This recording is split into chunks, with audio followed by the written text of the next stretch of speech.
তো আসসালামু আলাইকুম।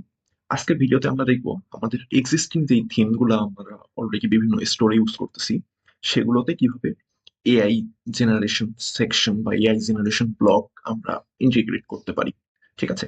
আচ্ছা, সবার প্রথমে আমাদের যেটা করতে হবে, আমাদের এক্সিস্টিং ডম থিম বা আপনার যেই থিম আছে আগের থিম যেটাতে আসলে আমরা এআই ব্লক জেনারেট করতে পারি না, সেটাতে এসে এখানে এডিট করে যাব।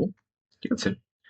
আচ্ছা, এখানে আসলে আমরা এগুলো সবগুলো করে দিই, করে এখানে দেখতে পাবেন ব্লকস কেমন। তো ঠিক আছে, এটা মেক শিওর করবেন যে এই ফোল্ডারটা আসলে আপনার এক্সিস্ট করে কিনা। মোস্ট প্রবাবলি থাকবে। এরপর আমরা যাব হচ্ছে সেকশনসে। এবার আসবো হচ্ছে custom sections, custom liquid dot liquid এইটাতে আসলাম। এসে আমরা এখানে দেখতে পাবো যে একটা স্কিমার কথা বলা আছে।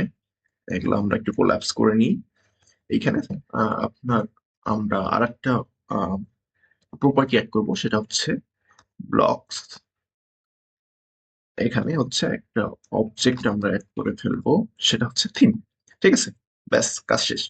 এটার মানে হচ্ছে আমাদের এই যে এখানে তো আমরা বলে দিচ্ছি কোন কোন টাইপের ব্লক থাকতে পারে আমরা যখন থিম ডেভেলপ করি। তো এখানে টাইপটা হচ্ছে থিম, মানে থিমের মধ্যে এই ব্লক সেকশনে যদি কোনো ব্লক থাকে সেগুলো, সেই টাইপের ব্লকগুলো আমরা এই সেকশনে ইউজ করতে পারবো। কেমন?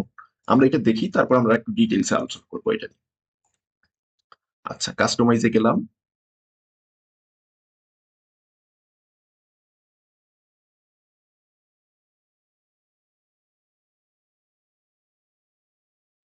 ওকে, এবার আমরা যেই সেকশনটাতে আমরা হচ্ছে ব্লক এনেবল করছি সেই সেকশনটা আমরা নিব। দ্যাট মিনস আমাদের কেসে হচ্ছে এটা কাস্টম লিকুইড সেকশন। ঠিক আছে, এটা নিলাম। এখন আপনি দেখতে পারবেন সুন্দর করে এখানে অ্যাড ব্লক অপশনটা আসতেছে। অ্যাড ব্লকে আমরা ক্লিক করি, এখানে জেনারেটে ক্লিক করি, করে what we can create, let's create okay, generate A countdown timer modern design. আচ্ছা, আমরা অত ডিটেলসে না যাই, আপাতত জাস্ট টেস্টিং পারপাসে তো এইটুকুই আমরা হচ্ছে দিলাম। ও জেনারেট করতেছে, দ্যাট মিনস আমরা জেনারেট করতে পারতেছি। এই জেনারেট করতে থাকুক, আমরা একটু অন্য বিষয় একটু হালকা আলোচনা করে আসি। সেটা হচ্ছে আমরা তো এই কাস্টম লিকুইড সেকশনে হচ্ছে আহ, এই ব্লকটা ইন্টিগ্রেট করছি, এই জন্য হচ্ছে আমরা দেখতে পাচ্ছি, তাই না? তো সরি, আমি এখানে হচ্ছে আরেকটা জিনিস দিতে ভুলে গেছি। সেটা হচ্ছে এই ব্লকস গুলো আসলে কোন জায়গায় থাকবে। ঠিক আছে, আমি চাচ্ছি যে এটা একদম নিচে থাকবে। সো কন্টেন্ট ফর ব্লক, আমরা স্পেসটা হচ্ছে স্পেসিফাই করে দিলাম যে এই জায়গাতে আমাদের ব্লক যেগুলো আমরা অ্যাড করবো সেগুলো এখানে থাকবে। কেমন? তো এটা আমরা সেভ করে ফেলি। আচ্ছা, এরপর আমরা যদি চাই যে অন্য কোনো সেকশনও সিমিলারলি হচ্ছে আমরা উম, বিভিন্ন ব্লক এআই দিয়ে জেনারেট করতে চাই শপিফাইতে, তাহলে আমরা সিমিলারলি কি করব, সেই সেকশনে যাব। এগুলো ব্লকস করে এখানে ব্লকস এর মধ্যে দেখতে পারবেন যে এখানে হচ্ছে ধরেন এইটা অলরেডি আছে একটা অবজেক্ট, তাই না? এখানে কমা দিয়ে তখন আপনি হচ্ছে, সরি, এখানে হচ্ছে টাইপ দিয়ে এখানে দিয়ে দিলে থিম, ব্যাস হয়ে গেল। এটা সেভ করলে এখানেও আপনি ব্লক অ্যাড করতে পারবেন। আম, তো এখানে বলতেছে theme block and section blocks can not be use together.